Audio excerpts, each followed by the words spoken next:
Hello, and welcome back to my podcast, Awaken with me, focused on all things health and wellness. We will discuss topics like implementing an anti-inflammatory diet, self-care routines, mindfulness, and creating better living habits.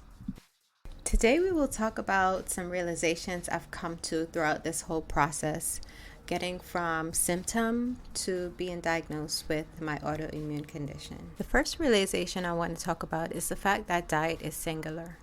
And when I talk about diet, I don't mean weight loss. Oftentimes people confuse the term diet with weight loss, but diet is actually the foods and drinks that we consume. On a smaller scale, sometimes some years ago, I started to notice the individuality of diet. Because with my own consuming of certain foods, I noticed certain differences with my body. I didn't seem to be good at processing meats, like red meats and dairy so well. And although those symptoms had been around for a while, or maybe because they had been around for a while, I didn't make the connection right away. And so I spent years suffering until I decided, hey, maybe I'm lactose intolerant. Let me try cutting out dairy and see how that works for me. And I realized that my body was performing better, and so I gave up certain dairies. But it wasn't such a straightforward process, because when you're used to having something for so long, it's hard to just give it up overnight. And so I would sneak in the cheese here and there every now and then. It was easier with the milk because I've never been a big fan of milk, so almond milk was efficient and there were enough substitutes out there. On the other hand, the meat was different, and it took me a while before I recognized just what the meat was doing to my body, red meat in particular. Although I wasn't consuming it too regularly, when I did consume it, I did notice a difference in my body. Some of those symptoms like bloating, constipation, irregular bathroom habits, and indigestion. Some of those symptoms are so common. I know I've had some of those for years, so it was hard to pinpoint and make the connection to something in particular. But I did decide to give up meat, and when I did, I realized the big difference that it made. Another realization I had throughout this process is that autoimmune conditions are very complex and often take upwards of 10 years to get from first symptom to an actual diagnosis. According to the National Institute of Environmental Health Science, medical professionals have identified over 80 autoimmune diseases. Some of these I'm pretty sure you've heard of. I have heard of as well.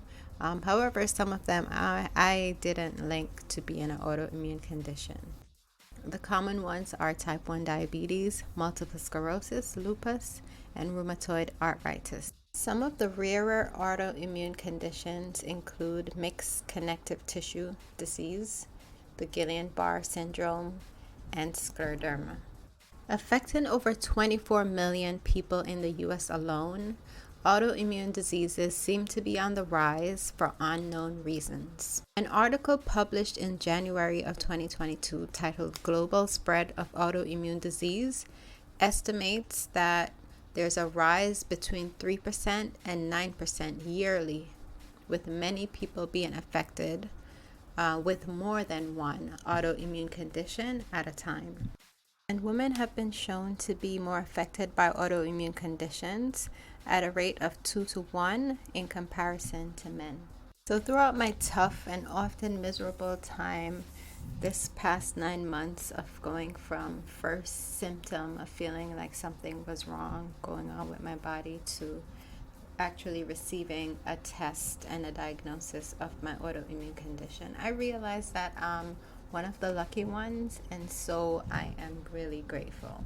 Another realization I had is that the philosophy of the medical field is more treatment rather than prevention. This was a difficult one for me to digest because every time I ever went to the doctor, my whole mindset was if something was wrong or if something was starting to go wrong, that we could prevent the issue from getting worse.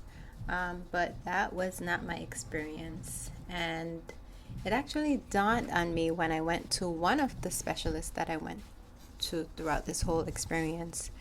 And that doctor said to me, we can't treat what we don't see.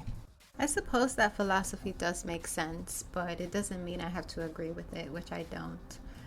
Which is one reason why I decided to take my health more seriously and into my own hands, especially after meeting with the rheumatologist and being told to come back within a year when more physical symptoms became present.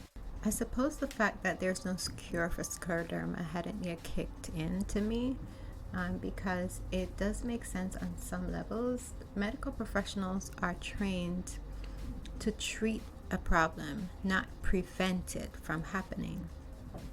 And so my expectation of at least receiving some practical advice on how not to exacerbate the problem and how I could go about managing my scleroderma symptoms was misplaced. If you haven't yet done so, be sure to subscribe to this podcast and follow me on the journey to better health and wellness. We have some interesting guests lined up in the next couple weeks. Be sure to also visit my website, awakentoyourpassion.com, for more interesting resources.